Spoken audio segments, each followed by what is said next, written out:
সংবাদ বিষয় ধর্মীয় ও জাতিগত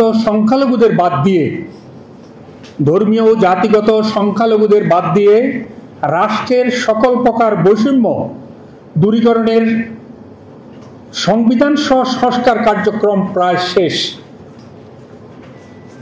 প্রিয় সাংবাদিক বন্ধুগণ, ধর্মীয় বৈষম্য বিরোধী মানবাধিকার সংগঠন বাংলাদেশ হিন্দু বৌদ্ধ খ্রিস্টান ঐক্য পরিষদের পক্ষ থেকে আপনাদের সবাইকে জানাই আন্তরিক শুভেচ্ছা ও অভিবাদন।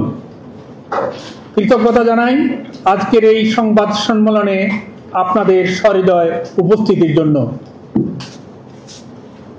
আজকের সংবাদ সম্মেলনে দুটো বিষয় নিয়ে আমাদের বক্তব্য আপনাদের মাধ্যমে দেশবাসী ও বিশ্বের সকল মানবিক জনগোষ্ঠী ও প্রতিষ্ঠানের কাছে তুলে ধরতে চাই।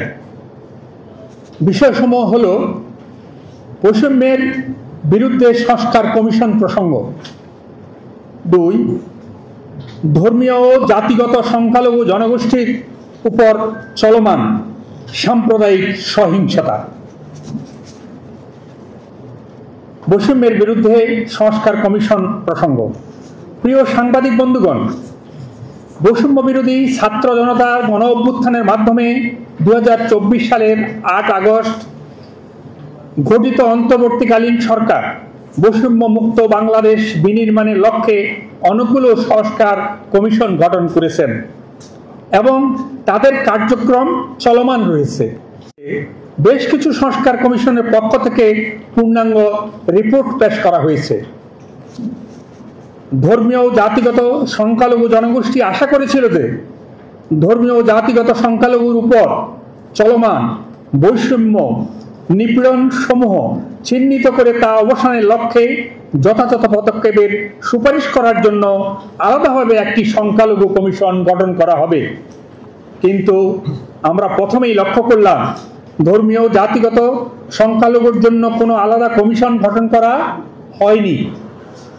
পরবর্তীতে যে সকল কমিশন সমূহ গঠন করা হয়েছে সেখানেও ধর্মীয় ও জাতিগত সংখ্যালঘুদের মধ্য থেকে কোনো প্রতিনিধি রাখা হয়নি। এমনকি সংবিধান সংস্কার কমিশনেও কোনো সংখ্যালঘু প্রতিনিধি নেই। দুর্ভাগ্যজনক হলেও সত্য, সংখ্যালঘুদের উপর চলমান বৈষম্যসমূহ নিয়ে আলোচনার জন্য কমিশনগুলো কোনো সংখ্যালঘু প্রতিনিধিদের সাথে আলোচনা করার প্রয়োজনীয়তাও অনুভব করেনি। উল্লেখ থাকে যে সংখ্যালঘু জনগোষ্ঠীর পক্ষ থেকে কমিশনে বেশ কিছু লিখিত প্রস্তাবনা পাঠানোর পরও বিষয়সমূহ নিয়ে তাদের সাথে আলোচনার প্রয়োজনীয়তা মনে করেননি। এই কর্মকাণ্ডের মধ্য দিয়ে সরকারি পরিসংখ্যান অনুযায়ী বর্তমান বাংলাদেশে 10%-এর অধিক ধর্মীয় জাতিগত সংখ্যালঘু জনগোষ্ঠী প্রতিনিধিত্ব ও অংশীদারিত্বের বিষয়টিকে কোনরূপ বিবেচনায় না নিয়ে রাষ্ট্র সংস্কারের কার্যক্রম শেষ পর্যায়ে। রাজনৈতিক দলগুলো ও ইতিমধ্যে তাদের মতামত ব্যক্ত করেছেন, যা চূড়ান্ত করার প্রক্রিয়ায় রয়েছে। আমরা ধর্মীয় জাতিগত সংখ্যালঘু জনগোষ্ঠীর পক্ষ থেকে এই প্রক্রিয়ার বিরুদ্ধে তীব্র ক্ষোভ প্রকাশ করছি ও প্রতিবাদ জানাই এবং একই সাথে আমরা বলতে চাই এর মধ্য দিয়ে সংখ্যালঘুদের উপর চলমান বৈষম্য ও নিপীড়নের চ্যালেঞ্জ না করে তা টিকিয়ে রাখার ক্ষেত্রে নতুন মাত্রা যুক্ত করেছে। যুদ্ধের মধ্যে দিয়ে অর্জিত অসাম্প্রদায়িক ধর্মনিরপেক্ষ বৈষম্যহীন ও মানবিক রাষ্ট্রের কাছ থেকে কখনোই আমরা আশা করিনি। আমরা দৃঢ়ভাবে বলতে চাই ধর্মীয় জাতিগত সংখ্যালঘুরা আজ ঐক্যবদ্ধ সাম্প্রদায়িক সহিংসতার বিরুদ্ধে অধিকার ও মর্যাদা প্রতিষ্ঠায় এবং অস্তিত্ব রক্ষায়। ধর্মীয় জাতিগত সংখ্যালঘু জনগোষ্ঠীর উপর চলমান সাম্প্রদায়িক সহিংসতা। প্রিয় সাংবাদিক ভাই ও বোনেরা, বৈষম্য বিরোধী ছাত্র জনতার আন্দোলনের মধ্যে দিয়ে গত 5 আগস্ট 2024 রাজনৈতিক পট পরিবর্তনের পর সারা দেশব্যাপী ধর্মীয় জাতিগত সংখ্যালঘু সম্প্রদায়ের উপর সহিংসতা চালানো হয়েছে, যা আজও অব্যাহত রয়েছে। এর প্রেক্ষিতে বাংলাদেশ হিন্দু বৌদ্ধ খ্রিস্টান ঐক্য পরিষদের পক্ষ থেকে গত 19 সেপ্টেম্বর 2024 বৃহস্পতিবার ঢাকা রিপোর্টার্স ইউনিটিতে আয়োজিত সংবাদ সম্মেলনের মাধ্যমে গত 4 আগস্ট থেকে 20 আগস্ট 2024 পর্যন্ত সারা দেশব্যাপী সংগঠিত 2010টি, যা আংশিক, সাম্প্রদায়িক সহিংসতার চলচ্চিত্র সম্বলিত তালিকা এবং একটি প্রতিবেদন উপস্থাপন করা হয়েছিল। আপনাদের সহযোগিতার মাধ্যমে দেশবাসী, রাজনৈতিক দলসমূহ ও নাগরিক নেতৃবৃন্দ এবং সরকারের সহৃদয় অবগতির জন্য উক্ত সংবাদ সম্মেলনের অনতিবিলম্বে সাম্প্রদায়িক সহিংসতা বন্ধ, এর সাথে জড়িত দুর্বৃত্তদের আইনের আওতায় এনে গ্রেপ্তার এবং বিচারের মাধ্যমে দৃষ্টান্তমূলক শাস্তি নিশ্চিত করার পাশাপাশি ক্ষতিগ্রস্তদের ক্ষতিপূরণ ও পুনর্বাসন, আহতদের সুচিকিৎসার পদক্ষেপ গ্রহণের জোর দাবি জানানো হয়েছিল। আমরা দুঃখের সাথে লক্ষ্য করছি যে সরকারের পক্ষ থেকে সাম্প্রদায়িক সহিংসতা সম্পর্কিত ঘটনাবলীকে কোনরূপ গুরুত্ব না দিয়ে ঐক্য পরিষদের উত্থাপিত রিপোর্ট মিথ্যা, অতিরঞ্জিত, বানোয়াট বলে অস্বীকার করার কৌশল নেওয়া হয়। কিন্তু আপনাদের ঐকান্তিক সহায়তায় দেশি বিদেশি গণমাধ্যম উক্ত রিপোর্টে উল্লেখিত সহিংসতার ঘটনার উপর বিভিন্ন প্রতিবেদন প্রকাশ করায় তা দেশি বিদেশি মানবাধিকার সংস্থা, পার্লামেন্ট ও সরকার এবং জাতিসংঘের মানবাধিকার সংগঠনের পক্ষ থেকে সাম্প্রদায়িক সহিংসতার ঘটনাবলীকে বিভিন্নভাবে তুলে ধরার পর বাংলাদেশে অন্তর্বর্তীকালীন সরকার 10 ডিসেম্বর 2024 তারিখে এক প্রেস ব্রিফিংয়ে স্বীকার করেন যে বেশ কিছু সাম্প্রদায়িকতার সহিংসতা ঘটেছে এবং তা বন্ধে বিভিন্ন পদক্ষেপ নিয়েছে, এবং ইতিমধ্যে এও উল্লেখ করেছেন যে 88 মামলা 70 জনকে গ্রেপ্তার করা হয়েছে।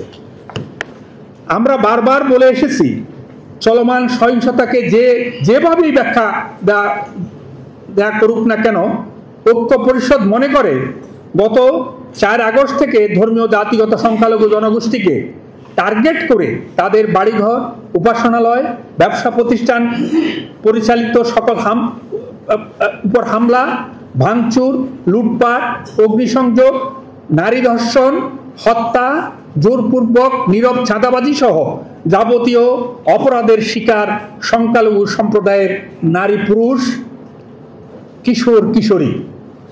সংখ্যালঘু সম্প্রদায়ের বিরুদ্ধে এ ধরনের সাম্প্রদায়িক সহিংস ঘটনা শুধু ফৌজদারি অপরাধেই নয়, এটি মানবতার বিরুদ্ধেও অপরাধ এবং তা এখনো চলমান।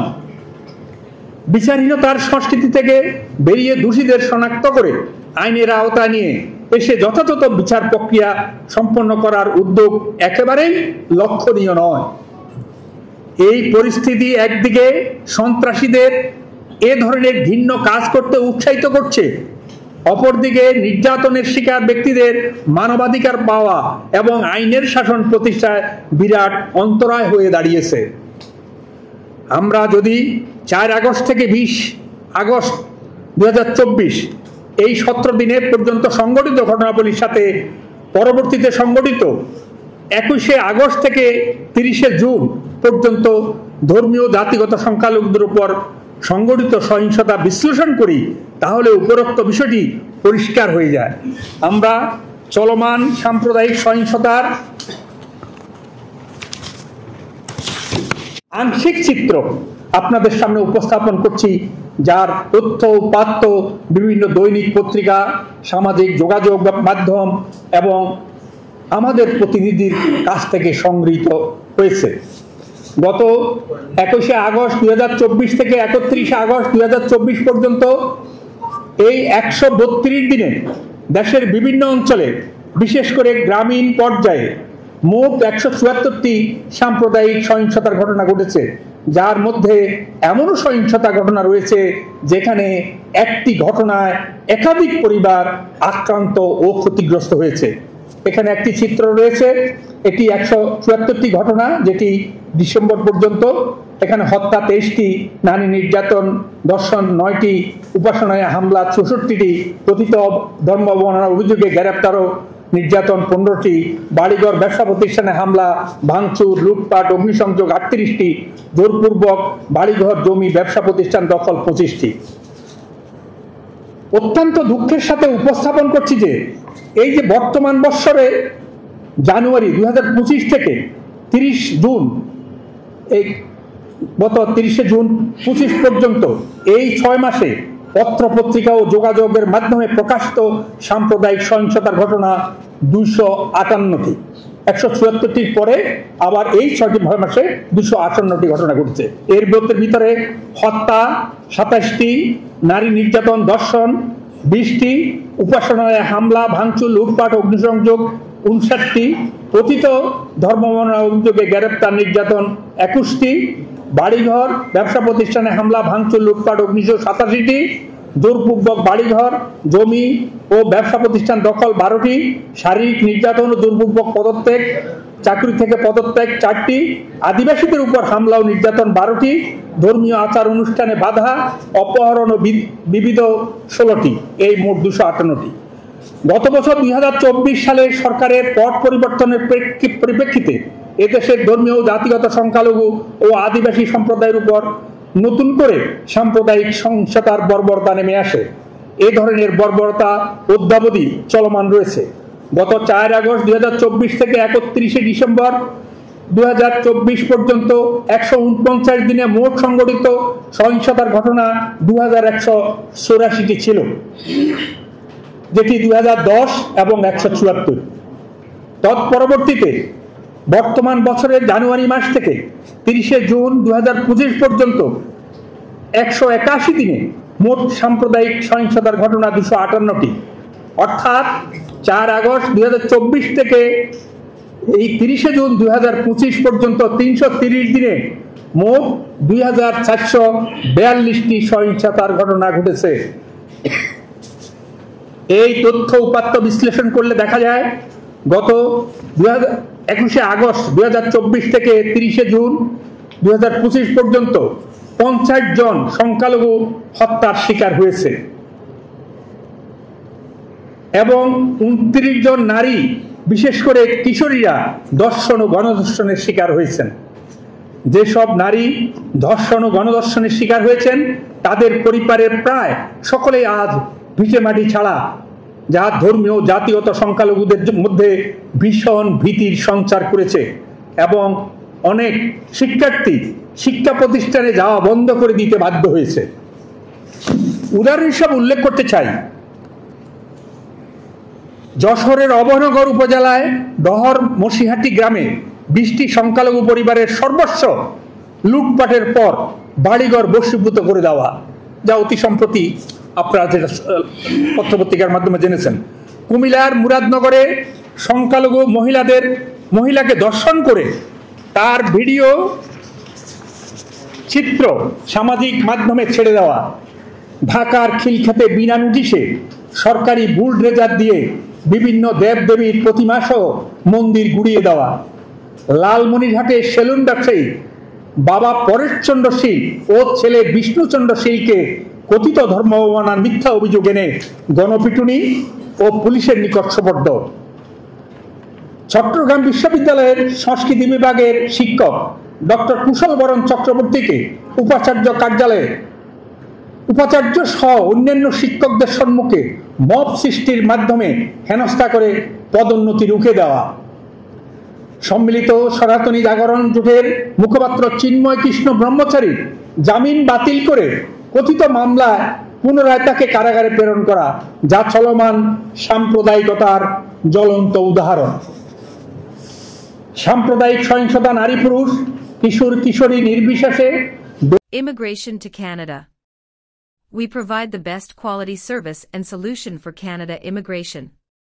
Please visit our website and contact for details.